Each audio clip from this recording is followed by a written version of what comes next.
సర్వోన్నతుడు అయిన మా తండ్రి, సర్వశక్తిమంతుడు అయిన ప్రభువా, మీ పరిశుద్ధమైన పాదములకు వందనాలు స్తోత్రాలు చెల్లిస్తున్నాం. మరొక పర్యాయము మీ వాక్యాన్ని ధ్యానం చేసుకుంటూ ఉండగా మీరు అక్కడ సమీపముగా ఉన్నటువంటి ఈ దినాల్లో భూమి మీద మేము ఏ రీతిగా జీవించాలో మాకు నేర్పించండి. పౌలు వలె మా పరుగును తుదముట్టించే వారముగా, మా విశ్వాసమును కాపాడుకునే వారముగా, మంచి పోరాటాన్ని పోరాడే వారముగా మేము ఉండునట్లు సహాయం చేయండి. మీ వాక్యము మా హృదయము అంతర్భాగాల్లో చొచ్చుకొని వెళ్ళినట్లుగా సహాయం చేయండి. మేము ధ్యానించబోతున్న ఈ వర్తమానంలో ఏదో ఒక వాక్యాన్ని మేము తీసుకొని ఇక్కడి నుండి వెళ్ళగలుగుతున్నట్లుగా సహాయం చేయండి. మేమందరము ఈ స్థలానికి మీ నిమిత్తమే వచ్చాము కనుక మీరే మమ్మల్ని దర్శించండి. మా స్థితిగతులు మీరు ఎరుగుదులు, మా హృదయ పరిస్థితులు, మానసిక వేదనలు, కుటుంబ పరిస్థితులు, ఆరోగ్య పరిస్థితులు మీరు ఎరుగుదులు. మీరే కనికరించి సమస్తాన్ని చక్కదిద్ది మమ్మల్ని బలపరచమని మా రక్షకుడైన యేసుక్రీస్తు పరిశుద్ధమైన నామములో ప్రార్థన చేస్తున్నాం తండ్రి. ఆమేన్.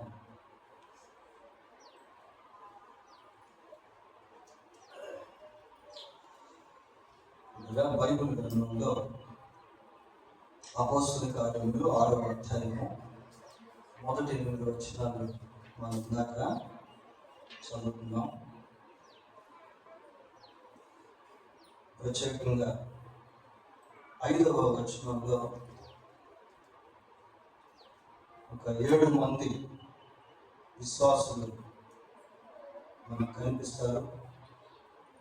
ఆ 7 మంది విశ్వాసుల్లో ఒకడైనటువంటి స్టెఫను గురించి ఒక 5 విషయాలు మనం ఈ సందేశంలో నేర్చుకోబోతున్నాం.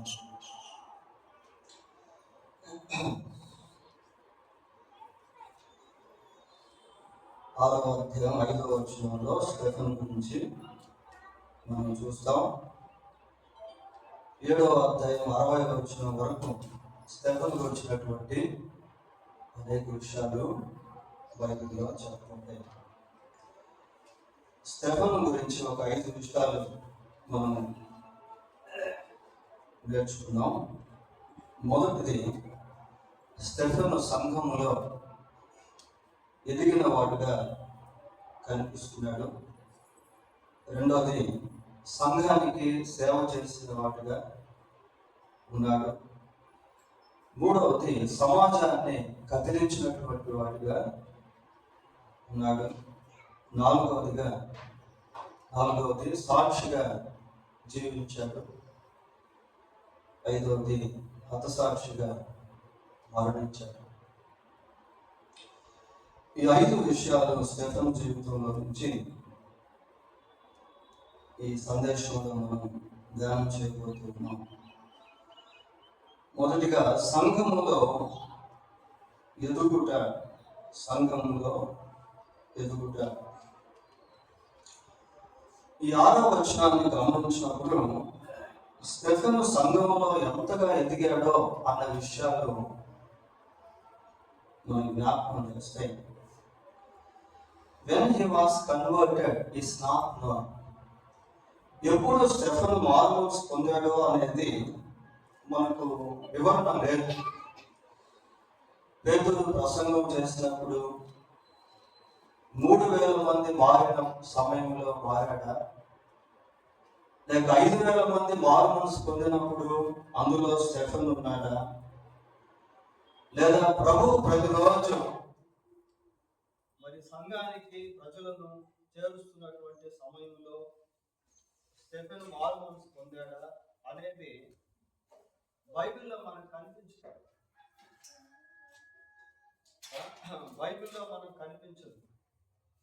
కానీ 6వ అధ్యాయం 5వ వచనాన్ని మనం గమనించినప్పుడు స్టెఫెను ఏ విధంగా సంఘంలో ఉన్నాడో ఎదిగాడో అనేటువంటి విషయాలు మనం చూడగలుగుతాం. ఒక విశ్వాసి ఎదగాలి అంటే ఖచ్చితంగా సంఘంలోనే అది సాధ్యమవుతుంది.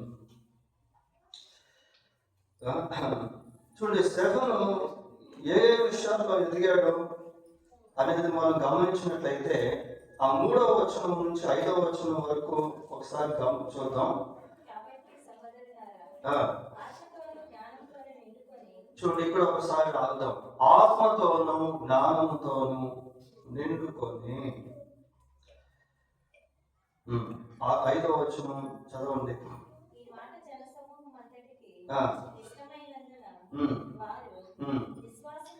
విశ్వాసముతోనూ పరిశుద్ధాత్మతోనూ నిండుకొనిన వాడైనా.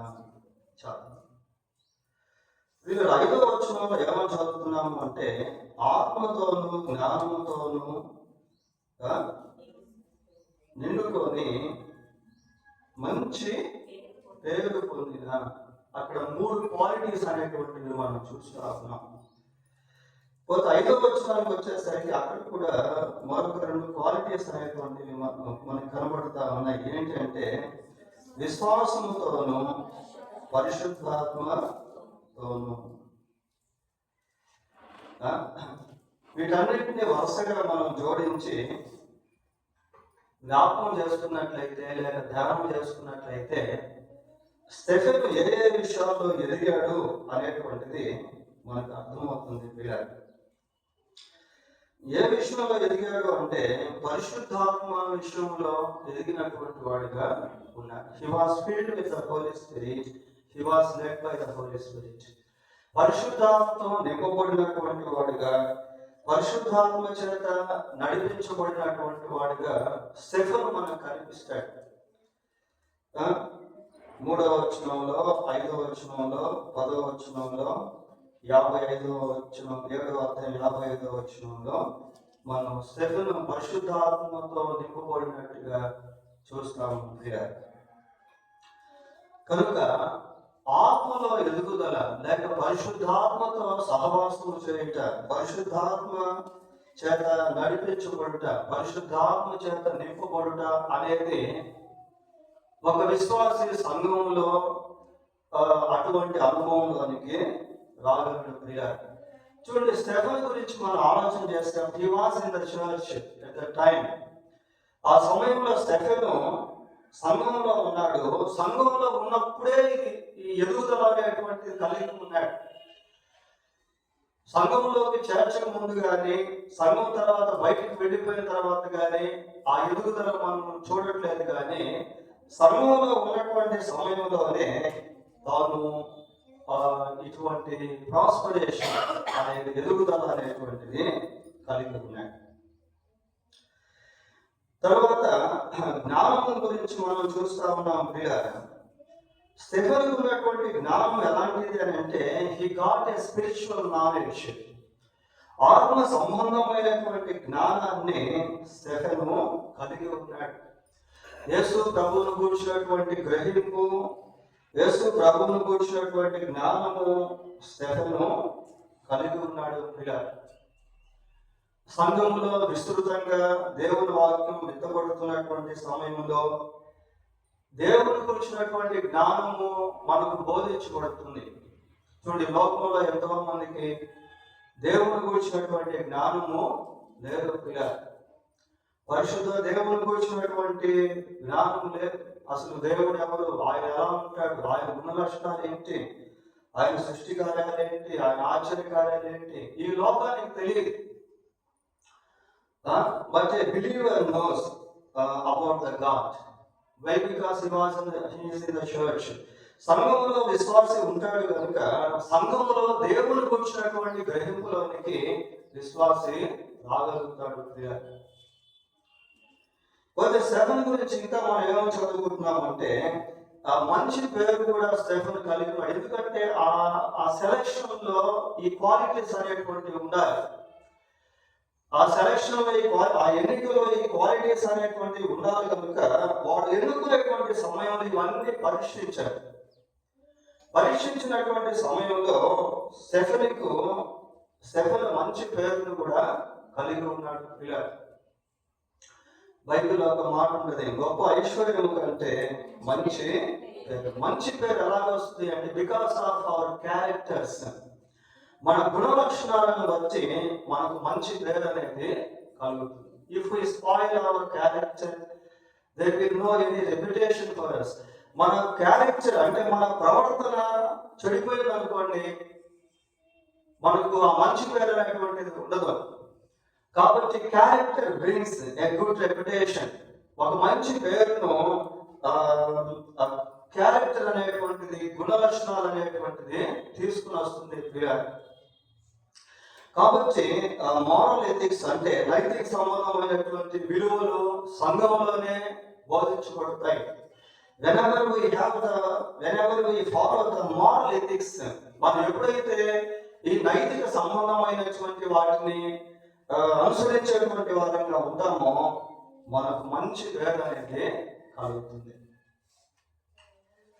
ఇంకా సెకండ్ గురించి మనం చదువుకుంటున్నప్పుడు విశ్వాసంతో నిండుకున్నటువంటి వాడిగా ఉన్నాడు. పిల్లలు విశ్వాసంతో నిండుకున్నటువంటి వాడిగా ఉన్నాడు.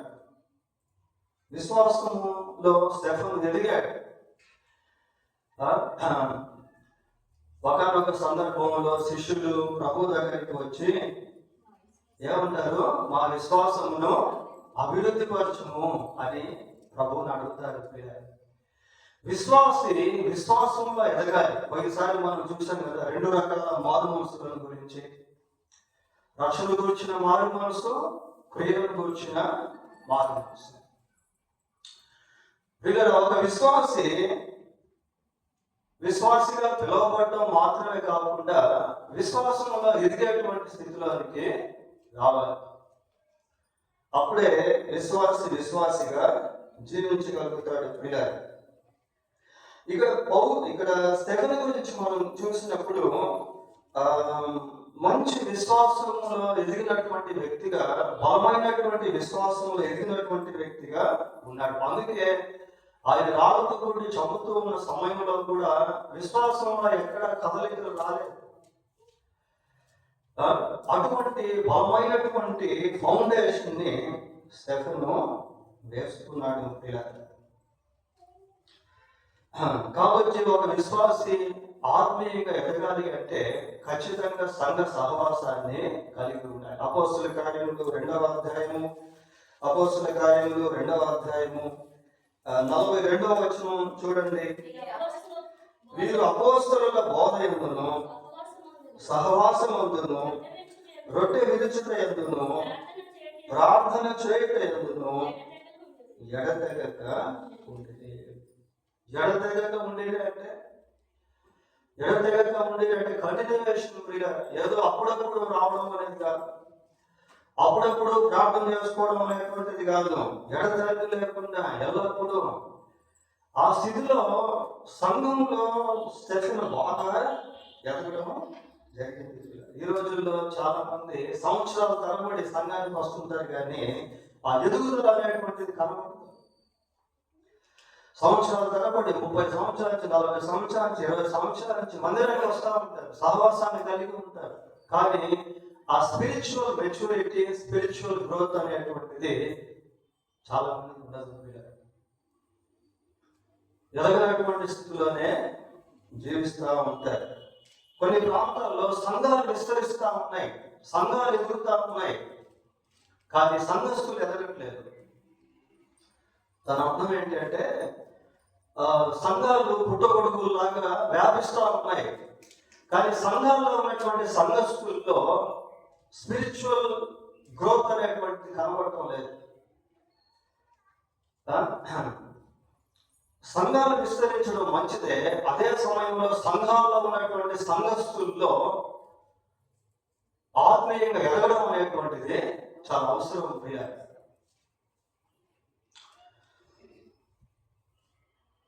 కొన్నిసార్లు సంఘంలో మనం ఆత్మీయంగా ఎదగాలి అంటే అక్కడ ఆత్మీయ ఎదుగుదలకు కావాల్సినటువంటి వాతావరణం ఉండకపోవచ్చు.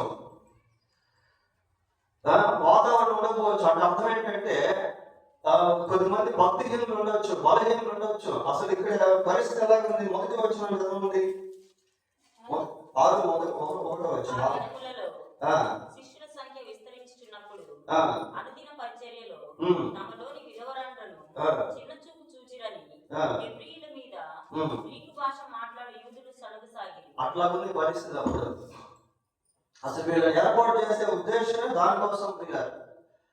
అంటే అక్కడ ఆత్మీయంగా ఎదిగేటువంటి వాతావరణం లేకపోయినప్పటికీ, బలహీనులుగా సంఘంలో మనుషులు ఉన్నప్పటికీ, స్టెఫెన్ మాత్రము సంఘంలో ఎదగడం అనేటువంటిది ఇట్స్ అన్ అమేజింగ్. ఆనాడు మోషే ఇశ్రాయేలు ప్రజలను ఐగుప్తు దేశం నుండి కానానికి తీసుకుని వెళ్తా ఉంటే ప్రజలందరూ కూడా మోషే నాయకత్వంలో, నేతృత్వంలో ప్రయాణం చేస్తూ ఉంటారు. ప్రయాణం చేస్తున్నటువంటి సమయంలో they could see numerous miracles, ఎన్నో అద్భుత కార్యాలను వాళ్ళు ప్రత్యక్షంగా చూడగలిగారు, అనుభవించగలిగారు. వారు వెళుతూ ఉంటే ఎర్ర సముద్రం పాయలైపోయింది. సముద్రం మధ్యలో నుంచి ప్రయాణం చేశారు. తర్వాత బండలు కొడితే నీళ్లు వచ్చాయి. ఆ నీళ్ళని వాళ్ళు ప్రత్యక్షంగా తాగారు. కూరేళ్ళు వారి మధ్యకు వచ్చాయి. మాంసాహారాన్ని భుజించారు, మన్నాను భుజించారు. పగలు మేఘ స్తంభాన్ని, రాత్రి అగ్ని స్తంభాన్ని ప్రత్యక్షంగా చూడగలిగారు. వాటి అన్నింటిని కూడా అనుభవించగలిగారు పిల్లలు. అయితే అక్కడ కూడా బ్లాక్ షీప్ అంటే దేవునికి విరోధంగా జీవించేటువంటి వాళ్ళు ఉన్నారు. ఆ సమాజంలో లేక ఆ సంఘంలో కూడా ఎంతో మంది దేవుని కార్యాలు ప్రత్యక్షంగా అనుభవిస్తూ ఉన్నప్పటికీ అక్కడ కూడా ఎంతో మంది దేవునిపై తిరుగుబాటు చేసిన వాళ్ళు, సేవకునిపై తిరుగుబాటు చేసినటువంటి వాళ్ళు, సరిగినటువంటి వాళ్ళు, గొడిగినటువంటి వాళ్ళు, దేవునిపై ఆయాసపడినటువంటి వాళ్ళు లేకపోలేదు పిల్లగా. ఫర్ ఎగ్జాంపుల్ దాతాల గురించి మనం సంఖ్యాకరణంలో చూస్తాం. కోరహు, దాతాలు, అభిన వీళ్ళని చూస్తాం. ఆ సమాజంలో, ఆనాటి సమాజంలో అంత గొప్ప దేవుని కార్యాలు చూస్తూ ఉన్నప్పటికీ వాళ్ళు దేవుళ్ళు ఎదగలేకపోయారు.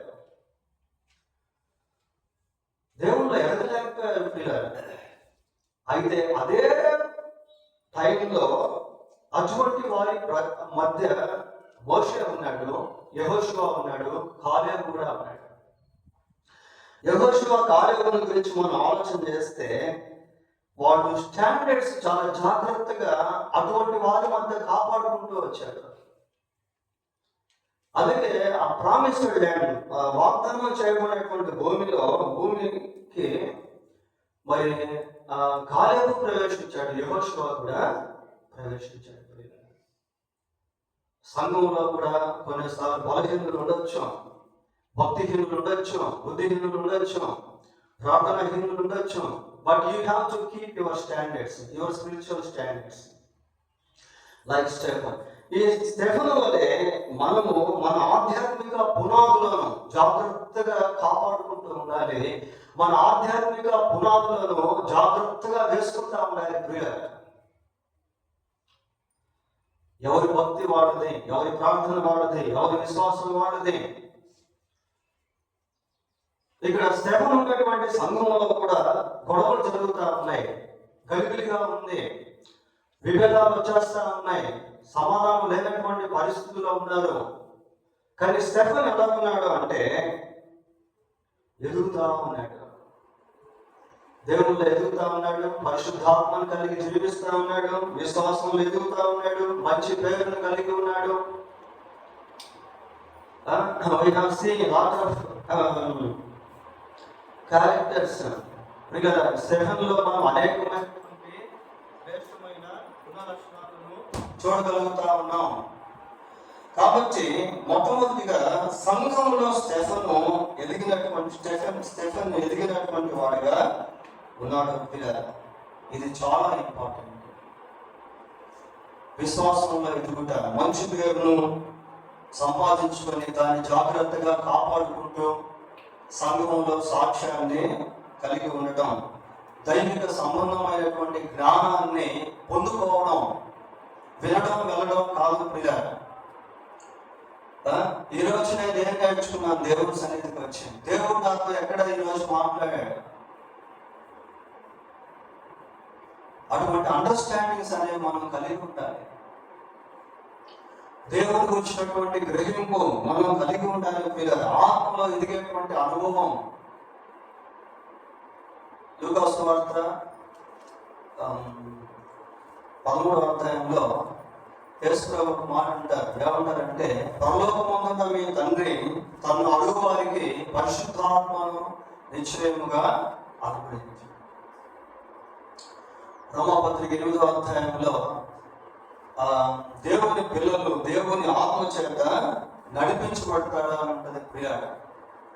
కాబట్టి led by the holy spirit, పరిశుద్ధ ఆత్మ చేత నడిపించబడేటువంటి అనుభవము. స్టెఫెను సంఘములో ఎదిగినటువంటి వాడిగా ఉన్నాడు. ఇది ఒకటి. రెండవదిగా స్టెఫెను సంఘములో సేవ చేసేటువంటి వాడిగా ఉన్నాడు. 6వ అధ్యాయం 3వ వచనం ఒకసారి చదువుతాం మళ్ళీ. కాబట్టి సహోదరులారా, ఆత్మతోనూ జ్ఞానంతోనూ నిండుకొని మంచి పేరు పొందిన 7 మనుషులను మీలో ఏర్పరచు. He was appointed in the church to serve the church. వీళ్ళ సంఘానికి సేవ చేసే విషయంలో సంఘంలో స్టెఫెను ఏర్పరచబడ్డాడు. దేవుని సంఘానికి దీవెనకరంగా ఉండడం, దేవుని సంఘానికి సేవ చేయడం ఎంతో గొప్ప ఆధిక్యత. ఎంతో గొప్ప ఆధిక్యత.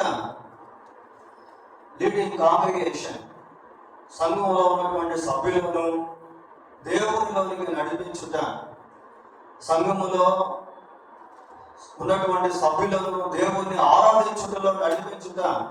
మిరియాముల గురించి చూస్తాం కదా బైబిల్లో.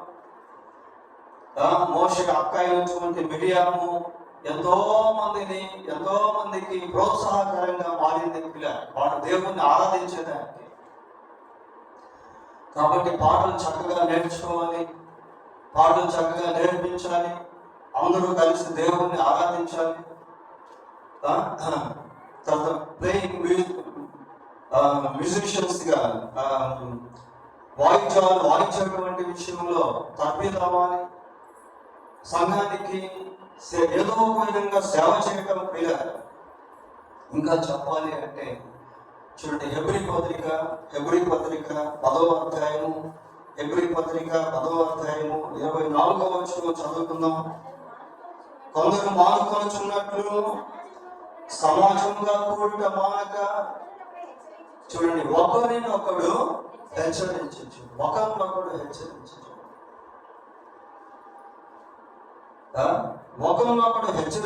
అనేది సంఘంలో ఉంటే ఎంత సమతుల్యం ఉంటుంది పిల్లలు. హెచ్చరిక ఇచ్చేవాడు ఉండాలి, ఆ హెచ్చరిక తీసుకునేవాడు కూడా ఉండాలి. రెండు కూడా ఇంపార్టెంట్. హెచ్చరిక ఇచ్చేవాడు మంచి సాక్ష్యాన్ని కలిగి ఉంటే హెచ్చరిక తీసుకునేవాడు తీసుకుంటాడు పిల్లలు. కొద్దిమందికి సాక్ష్యాలు ఉండవు కానీ హెచ్చరికలు ఇస్తూ ఉంటారు. How we can accept such kind of warnings if there is not a good reputation for them? సాక్ష్యం సరిగా లేనటువంటి వారి హెచ్చరికలు ఎవరు తీసుకుంటారు పిల్లలు? ఒకరినొకరు హెచ్చరించు. ఆ దినం సమీపించుట కొలది మరి ఎక్కువగా అలాగూ చేయించు. ప్రేమ చూపుటకును సత్కార్యములు చేయుటకును ఒకరినొకడు పురికొల్పుకొనుడి. ప్రేమ చూపించే విషయంలో, సత్కార్యం చేసే విషయంలో ఒకరినొకరు ఏం చేయాలట? పురికొల్పుకోవాలట పిల్ల. ఎంపవరింగ్, ప్రోత్సహించుకోవడం, పురికొల్పుకోవడం, ప్రేమ చూపించే విషయంలో, సత్కార్యం చేసే విషయంలో. సంఘానికి సేవ చేయడం అంటే అలాంటిది పిల్ల. ఇంకా ఎన్నో విషయాలు ఉన్నాయి సంఘానికి సేవ చేసిన విషయంలో. గలతీ 6లో చూస్తాం, యాకోబు 5లో కూడా మనం వాటిని చూస్తాము. ఇంకొక మాట కూడా చూడగా యాకోబు పత్రిక 5వ అధ్యాయం 14వ వచనం ఒకసారి చదువుదాం. యాకోబు పత్రిక 5వ అధ్యాయం 14వ వచనం. మీలో ఎవరికైనా మీలో ఎవడైనను రోగి అయి ఉన్నాడా, అతడు ఎవరిని పిలిపియాలట? సంఘపు పెద్దలను పిలిపింపవలను. వారు ప్రభువు నామమున అతనికి నూనె రాచి అతని కొరకు ప్రార్థన చేయాలి. సంఘ పెద్దలు elders of the church, deacons of the church, సంఘ పెద్దలను పిలిపించి నూనె రాచి వారితో ప్రార్థన చేయించుకోండి. సంఘంలో పెద్దలైనటువంటి వారు సంఘానికి దీవెనకరంగా ఉండడం. దేవుడు నీకు ఏదైనా స్వస్థత వరం ఇచ్చుంటే, దేవుడు నీకు ఏదైనా వాటెవర్ ఇచ్చినేమి, అది ఏదైనప్పటికీ సరే ఒక ఇచ్చినటువంటి వరాన్ని సంఘ క్షేమాభివృద్ధి కోసం వాడటం. సంఘానికి మాదిరిగా ఉండుట అనేది కూడా సంఘాన్ని ప్రోత్సహించడమే. సంఘాన్ని ప్రోత్సహించడమే. ఈ సెకండ్ గురించి మనం ఆలోచన చేసినప్పుడు ఆ 7 మందిని ఏర్పాటు చేసుకున్నారు. వీళ్ళకి ఒక పని అప్పగించారు. అయ్యా ఇదిగో సంఘంలో కలహాలు ఉన్నాయి, మీరు వెళ్ళి సెటిల్ చేయండి. ఈ విభేదాలు లేకుండా చూడండి. ఈ భోజనాల దగ్గర ఈ భౌతిక సంబంధమైనటువంటి విషయాల్లో ఎక్కడ కూడా సంఘంలో అహమరితలు లేకుండా, గలిబిలి లేకుండా, సంఘం చెదిరిపోకుండా, సంఘంలో ఐక్యత రాకుండా, సంఘంలో ఈ జాతిని బట్టి కానీ అక్కడ యూదులు ఉన్నారు, గ్రీకులు ఉన్నారు, భాషను బట్టిగా కానీ ఎటువంటి భేదాలు రాకుండా మీరు సంఘాన్ని క్రమపరచండి, సంఘానికి క్షేమాభివృద్ధిగా కలుగు చేయండి అన్నట్టుగా వాళ్ళ ఆ పనికి నియమించబడ్డారు. కాబట్టి 7 గురించి మనం ఆలోచన చేసినప్పుడు he was ministering in the church. సంఘంలో 7 పరిచయం చేసేటువంటి వాడిగా ఉన్నాడు. అంటే విశ్వాస స్థాయిలో నుంచి దేవుడు ఇంకొంచెం పై స్థాయిలోకి తీసుకొచ్చాడు.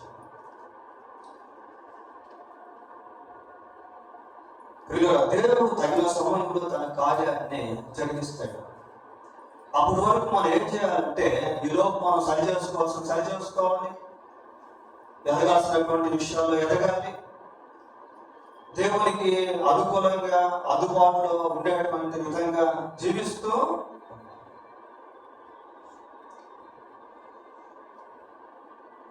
ఇప్పుడు స్టెఫెను సంఘంలో నుంచి సమాజంలోకి వెళ్తాం.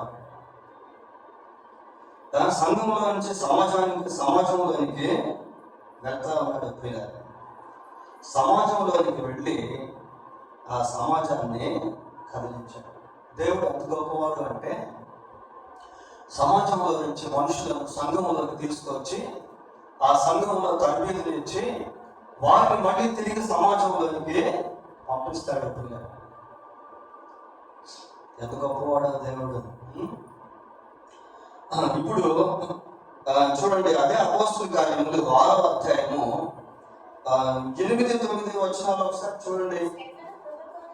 స్టెఫెను కృపతోను బలముతోను నిండిన వాడై ప్రజల మధ్య మహత్కార్యములను గొప్ప సూచక క్రియలను చేయించున్నాను. చూడండి, ఇప్పుడు జనాల్లోకి వెళ్ళిపోయాడు. అప్పటికే సంఘంలో ఒక ఉద్యోగము, ఒక అగ్నిలాగా మంటలాగా రగులుతూ బయటకు వ్యాపిస్తున్నటువంటి దినాలని యాజకులు సహితము దేవుని నమ్ముకుంటున్నటువంటి దినాలు 7వ వచనం చదవండి ఒకసారి.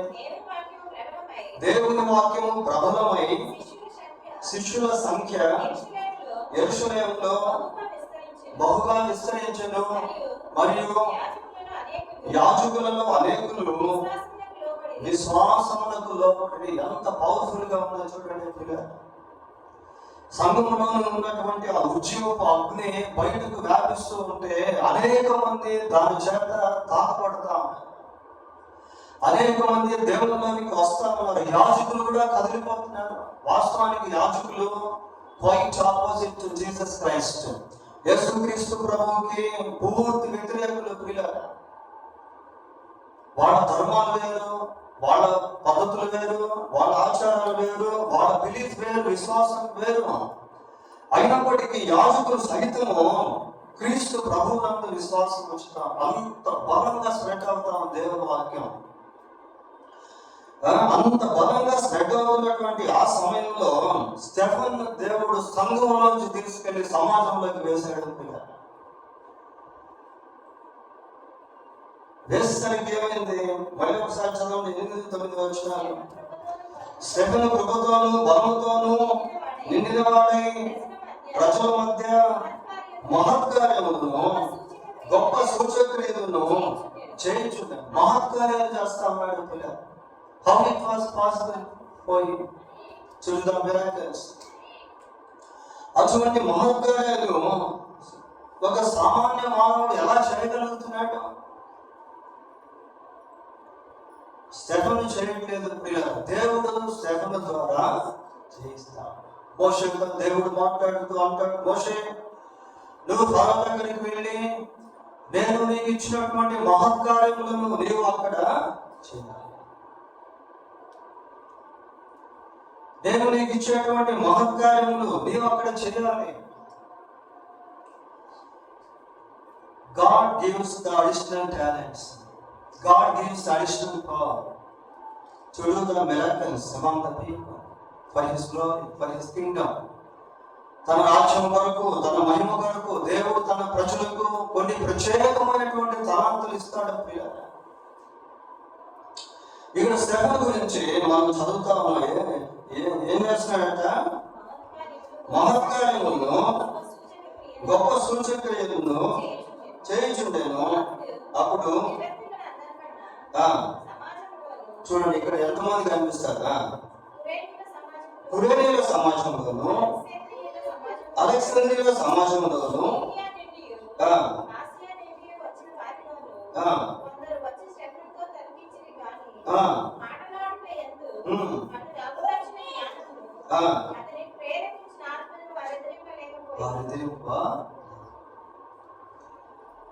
ఒక అగ్నిలాగా దేవుని కొరకు ఒక బలమైనటువంటి వెపన్ లాగా స్టెఫను పనిచేస్తా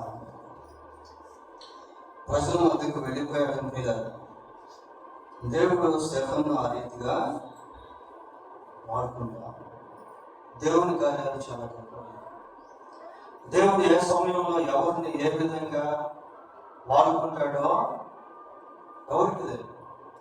but if we are available to God, one day or the other God will definitely use us in His ministry. కానీ మనం దేవునికి అందుబాటులో ఉన్నట్లయితే, దేవునికి అనుకూలంగా ఉన్నట్లయితే, ఈ రోజు కాకపోయినా ఒక రోజు ఎక్కడో దగ్గర ఎవరో ఒకరి మధ్య దేవుడు మనల్ని స్టెఫన్ ఎవరో అంతకుముందు ఎవరికి తెలియదు.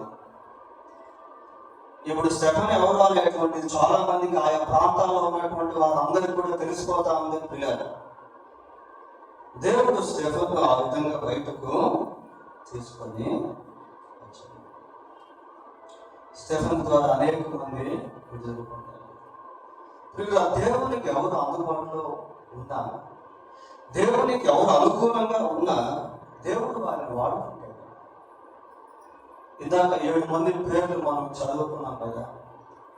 ఆ 7 మంది పేర్లు ఇంకొక వ్యక్తి ఉంటాడు, ఫిలిప్ అనే వ్యక్తి. ఆ వ్యక్తిని దేవుడు ఎలా వాడుకున్నాడో తెలుసా? చూడండి, అదే అపోస్తల కార్యములు 8వ అధ్యాయం 5వ వచనం నుంచి చూద్దాం. అప్పుడు ఫిలిప్ సమరయ పట్టణం వరకు వెళ్ళి క్రీస్తును వారికి ప్రకటించుచుండెను. జన సమూహములు విని, చూడండి, ఫిలిప్ చేసిన సూచక్రియలను చూచినందున అతను చెప్పిన మాటలు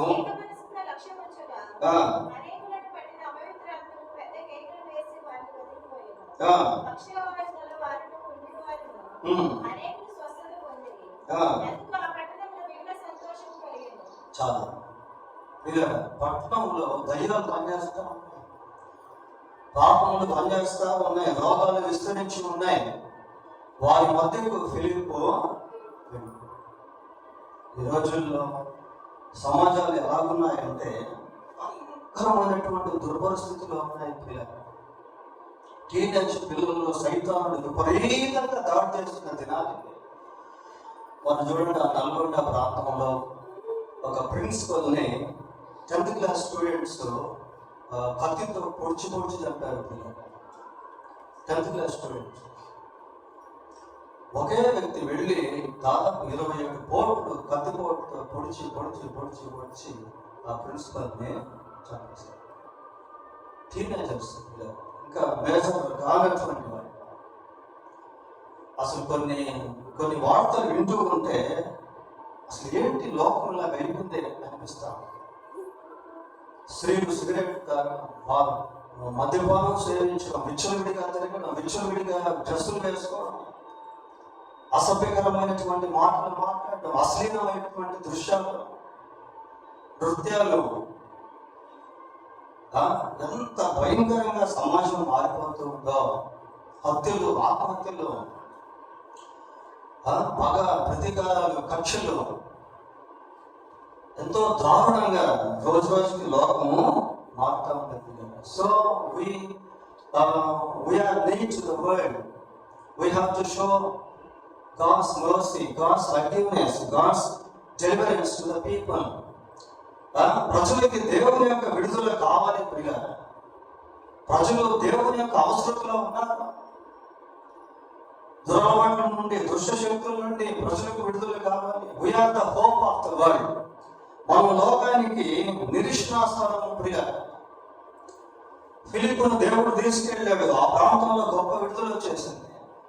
వ్యాధులు బాగైపోతున్నాయి, దయ్యాలు వెళ్ళిపోతా ఉన్నాయి. అక్కడ మనం మాట చదువుకుంటాం ఏంటంటే ఆ పక్షం అంతా మిగుల సంతోషం.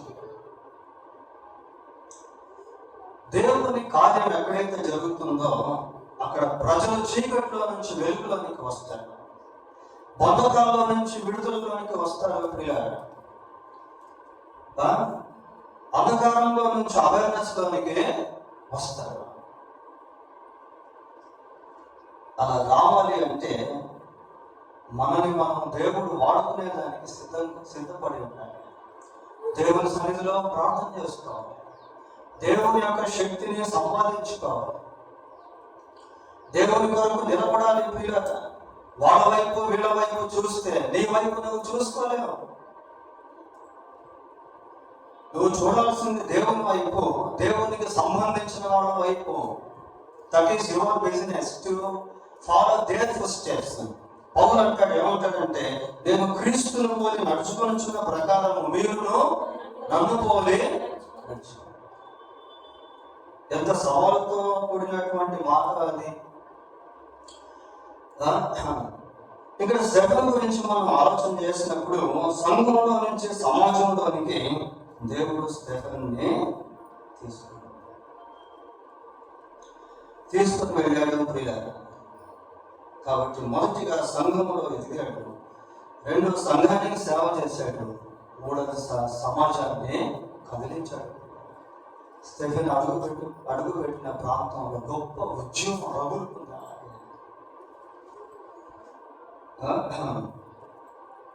నాలుగోదిగా స్టెఫెను సాక్షిగా జీవించాడు, దేవుని సాక్షిగా జీవించాడు. ఈ పార్ట్ మనకి ఎక్కడి నుంచి ఎక్కడి దాకా కనిపిస్తుంది అంటే ఈ 7వ అధ్యాయం మొదటి వచనం ఒకసారి చదవండి.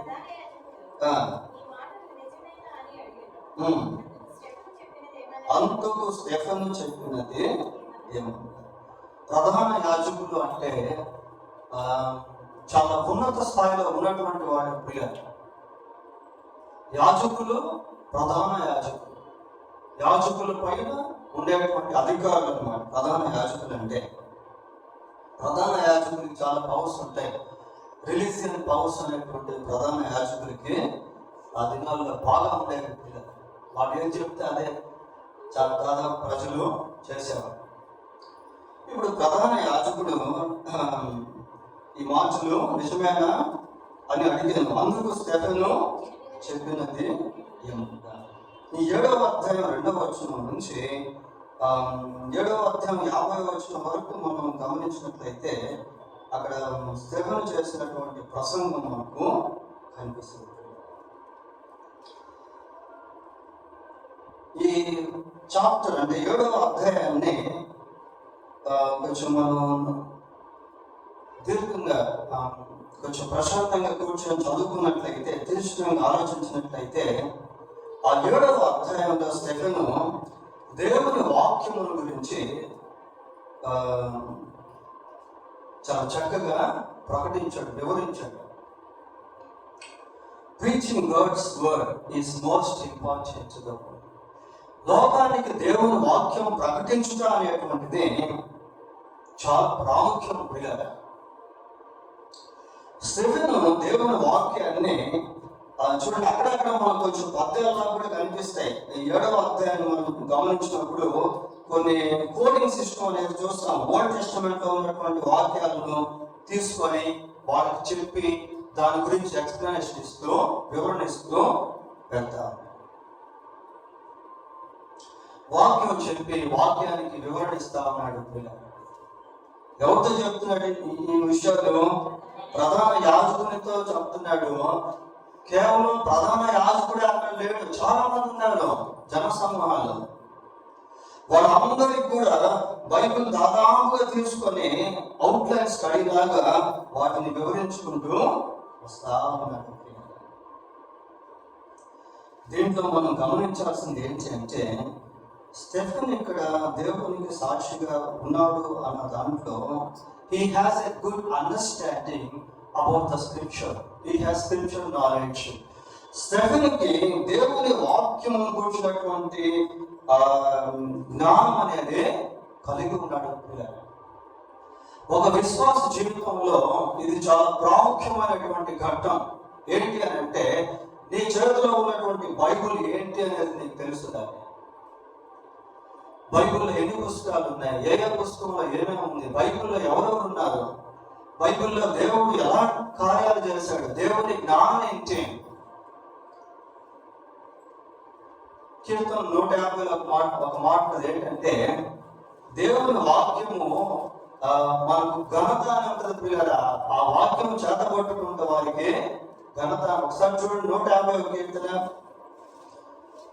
చదవండమ్మా. ఎక్కడ 2 అంచుల అర్థం చూడండి.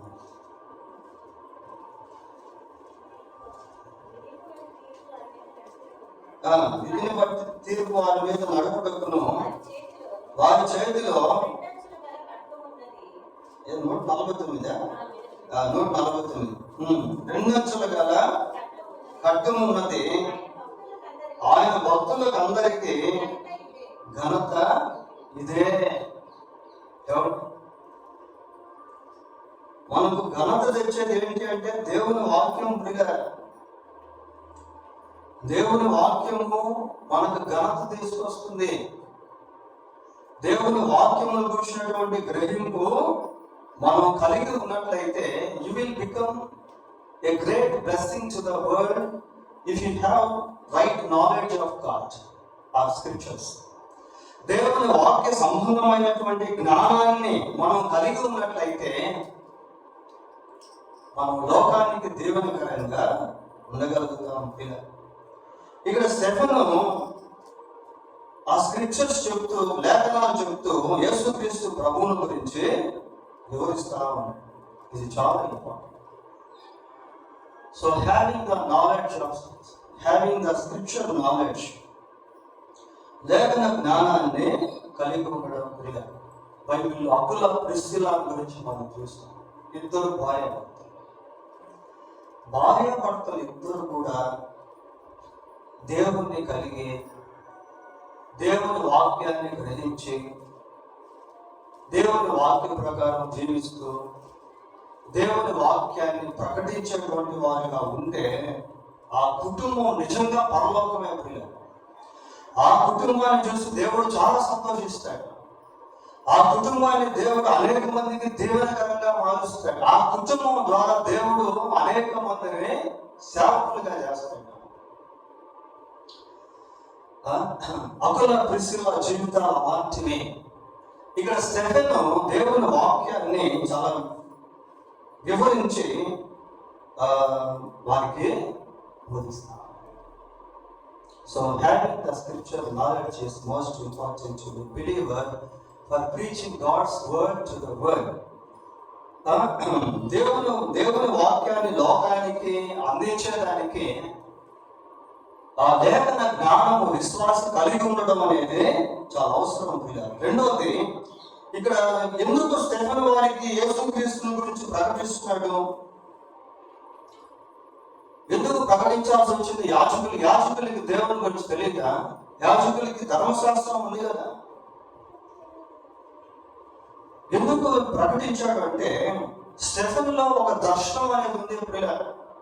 He has N heavenly vision, ఒక పరలోకపు దర్శనాన్ని కలిగి ఉన్నాడు. ఇదిగో ఈ సువార్త ప్రకటిస్తే వీడు కూడా దేవుని యొక్క రాజ్యంలోనికి ప్రవేశిస్తాడు.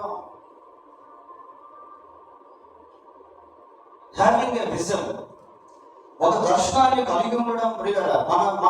మన స్టేటస్ డిఫరెంట్, మన స్థాయి వేరు, మన విశ్వాసం వేరు, మన తలంపులు వేరు, మన ఆలోచన విధానాలు వేరు, మన నిరీక్షణ వేరు. మీరు క్రీస్తు కూడా లేకపోయిన వారైతే ఏం చేయాలట?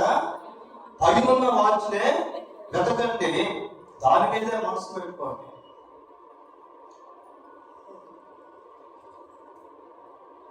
దాని మీదే మనసు పెట్టుకోండి.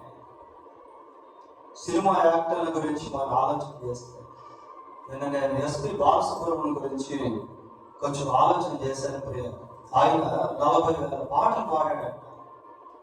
40,000 పాటలు. లోకంలో ఎంతకాలం జీవించిన, ఎంత గొప్ప పేరు ప్రఖ్యాతిని సంపాదించిన, ఎవ్రీథింగ్, సంవత్సరాన్ని లోకంలో విడిచిపెట్టేసేయాలి. కానీ పరలోక సంబంధమైనటువంటి దర్శనం అనేది కలిగి ఉండాలి. స్టెఫెన్కి ఆ పరలోక సంబంధమైనటువంటి దర్శనం అనేది ఉంది. పరలోకం గురించినటువంటి గ్రహింపు కలిగి ఉన్నాడు. అందుకే సువార్త ప్రకటిస్తా, ప్రభువుకు సాక్షిగా జీవిస్తా. తర్వాత దేవుని వాక్యం ప్రకటించాలి అంటే భారం కూడా ఉండాలి. భారం లేకుండా మనం దేవుని కోసం ఏమీ చేయలేం. We can't be a witness without having the burden. భారం లేకుండా మనం దేవునికి సాక్షిగా ఉండలేము. భారం. యెషయా 9వ అధ్యాయంలో ఆయన భుజముల మీద రాజ్య భారము ఉండును. కొందరికి రాసిన మొదటి పత్రిక 9వ అధ్యాయంలో సువార్త ప్రకటింపవలసిన భారము నా మీద మోపబడి ఊరికి అలాగ జీవించుకోవడం. వేస్ట్ మాటలు, వేస్ట్ పనులు, వేస్ట్ ప్రయాణాలు, వేస్ట్ టైం వేస్ట్ చేసుకోవడం, అనవసరమైనటువంటి మాటలతో టైం వేస్ట్ చేసుకోవడం. That is not our business. We are different people. We have been chosen by God. మన దేవుని చేత ఏర్పరచుకున్నటువంటి వాళ్ళం. మనకంటూ ఒక ప్రత్యేకతను దేవుడు ఇచ్చాడు.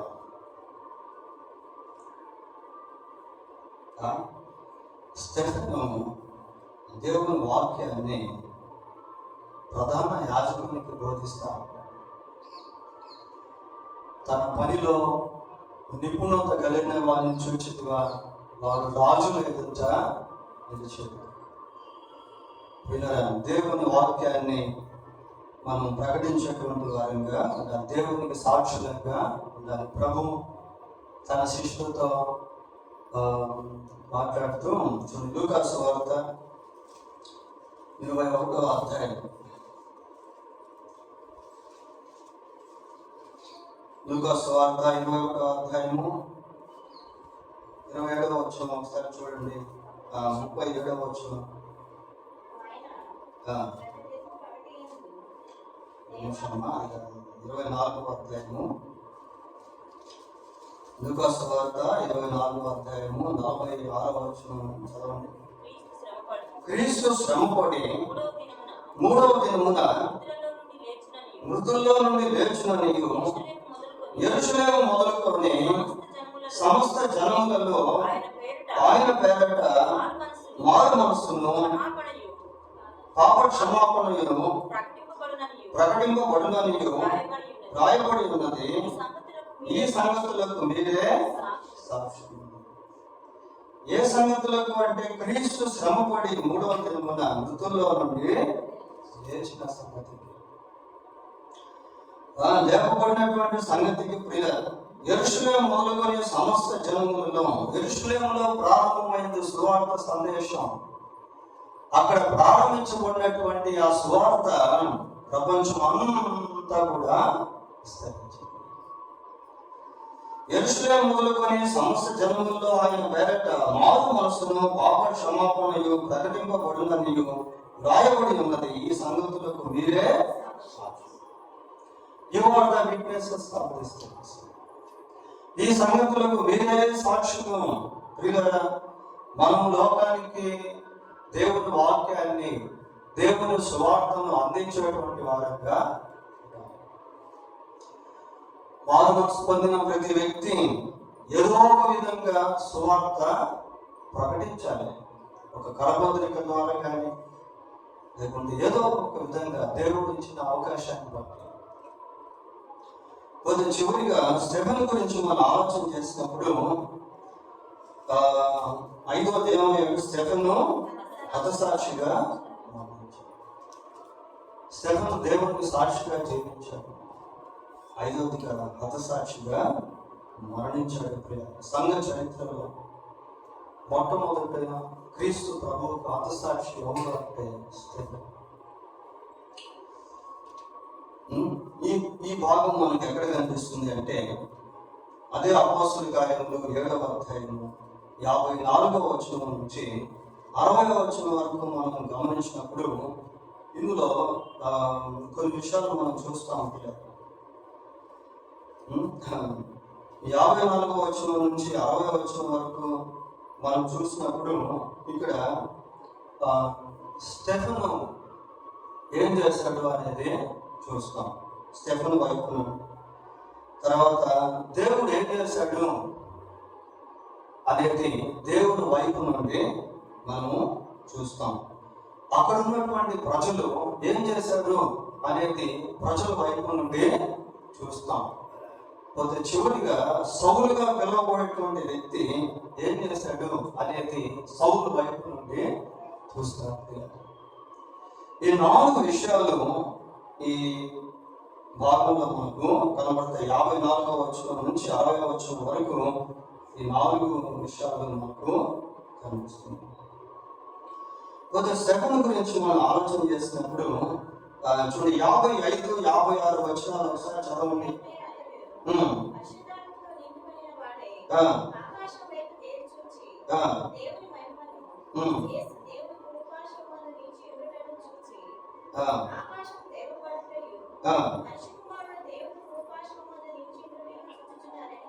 చాలు. వీళ్ళు ఇక్కడ స్టెఫెను పరలోకపు దర్శనాన్ని చూస్తాం.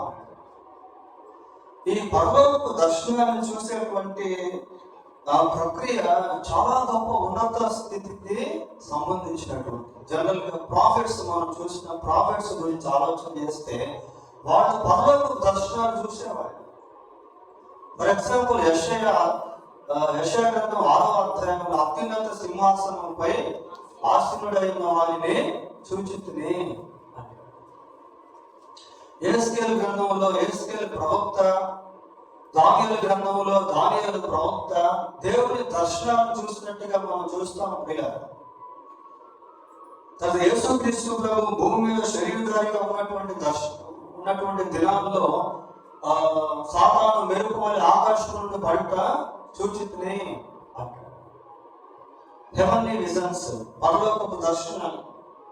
తర్వాత పౌలు కొరింథీయులకు రాసిన 2వ పత్రిక 12వ అధ్యాయంలో ఆ పరలోకపు దర్శనాల గురించి మాట్లాడతాడు. తర్వాత శిష్యుడైనటువంటి యోహాను ప్రకటన గ్రంథం 1వ అధ్యాయంలో, ఆ తర్వాత 3వ అధ్యాయంలో, ఇంకా తదుపరి అధ్యాయంలో అక్కడక్కడ పరలోకపు దర్శనాలు చూసినట్టుగా చెప్తాడు. అటువంటి గొప్ప ఆధిక్యత ఇక్కడ స్టెఫెను కలిగి. ఇంకా స్టెఫెను గురించి మనం గమనించినప్పుడు చూడండి, 59, 60 వచనాల్లో ఏమంటున్నాడు?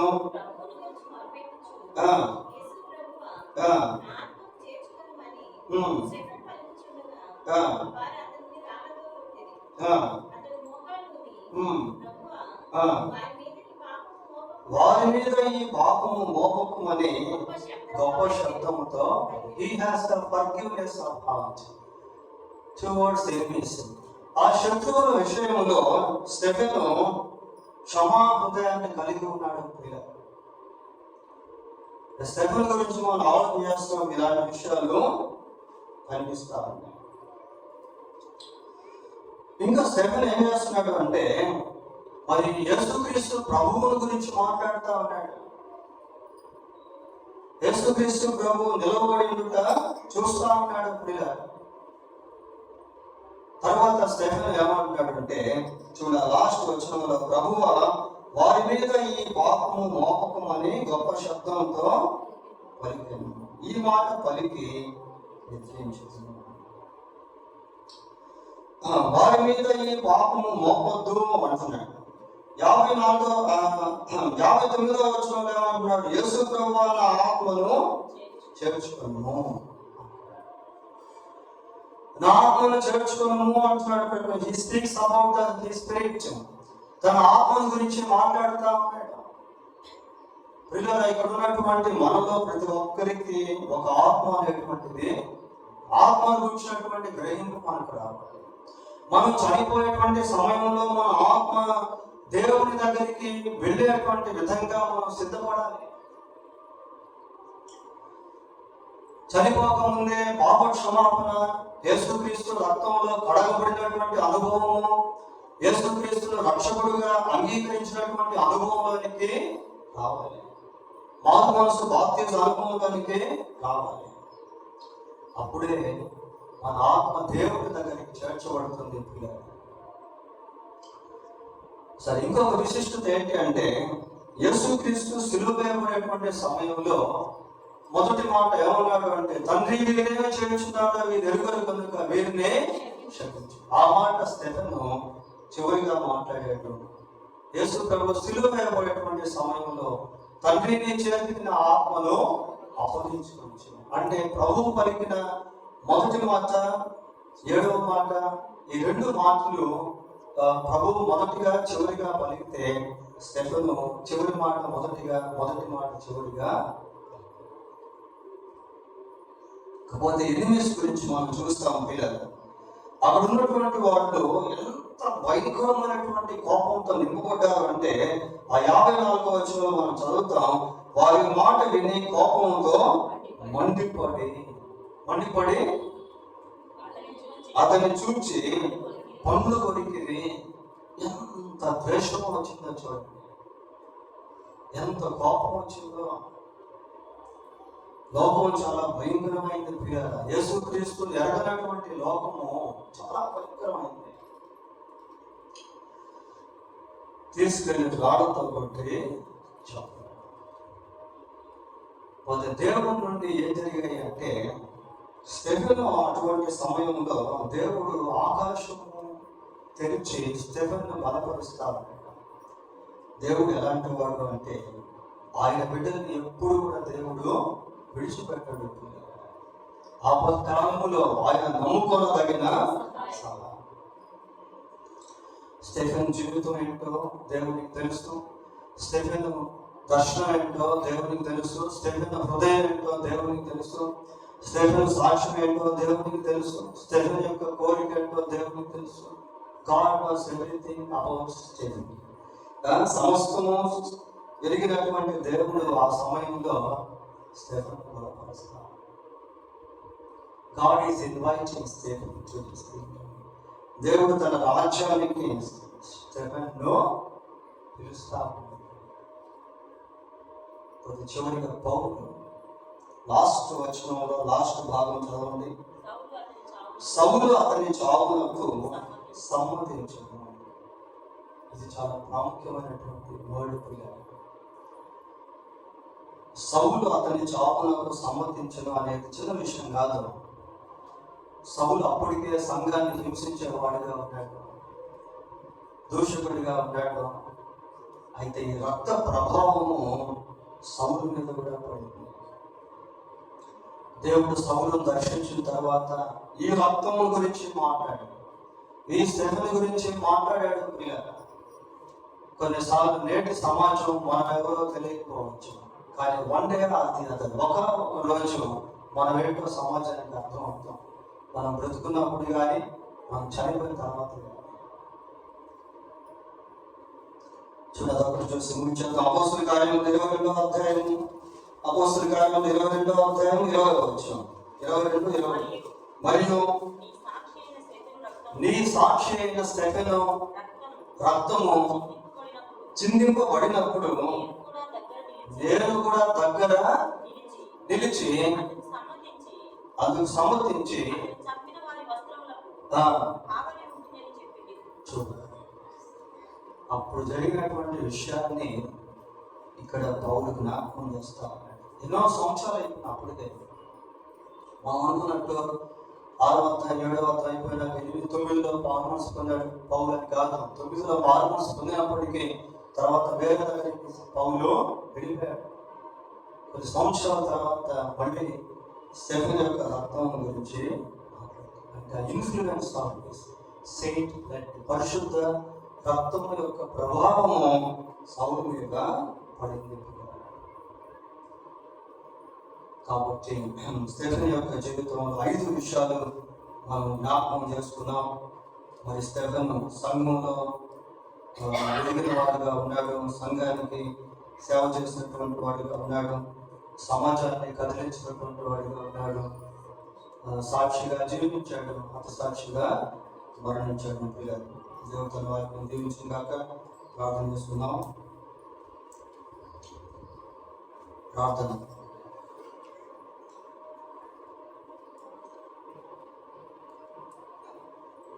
ప్రేమ కలిగిన మా తండ్రి, పరిశుద్ధుడైన మా దేవ, మీకు వందనాలు స్తోత్రాలు చెల్లిస్తున్నాం. మీరు ప్రేమించి మాకు ఇచ్చిన ఈ వర్తమానాన్ని బట్టి మీకు స్తోత్రాలు. స్టెఫెను జీవితాన్ని మా కళ్ళ ఎదుటకు మీరు తీసుకొచ్చారు. మేము భూమి మీద ఇంకా సజీవంగా ఉన్నాం. మేము కూడా ఆ రీతిగా జీవించుటకు కృప దయచేయండి. విశ్వాసంలో ఎదిగేవారముగా, ఈ ఆత్మ చేత నింపబడేవారముగా, మంచి పేరును కలిగిన వారముగా ప్రభా ఆయన మేము ఉండగలుగున్నట్లు ఆయన మీరు కనికరించి సహాయం చేయండి. మీ సువార్తను అనేకులకు ప్రకటించే వారముగా ఉండటం కృప దయచేయండి. ప్రభా ఆయన మీ కొరకు అన్ని విషయాల్లో మమ్మల్ని దయతో జీవింపచేయండి. మా ద్వారా అనేక మంది మీ రాజ్యంలో చేర్చబడినట్లు కృప దయచేయండి. స్థానిక సంఘానికి కూడా మేము దీవెనకరముగా సంఘ క్షేమాభివృద్ధి కొరకు ప్రయాసపడేవారుగా ఆయన ఉండుటకు కృప దయచేయమని మా రక్షకుడైన యేసుక్రీస్తు పరిశుద్ధమైన నామంలో ప్రార్థన చేస్తున్నాము తండ్రి. ఆమేన్.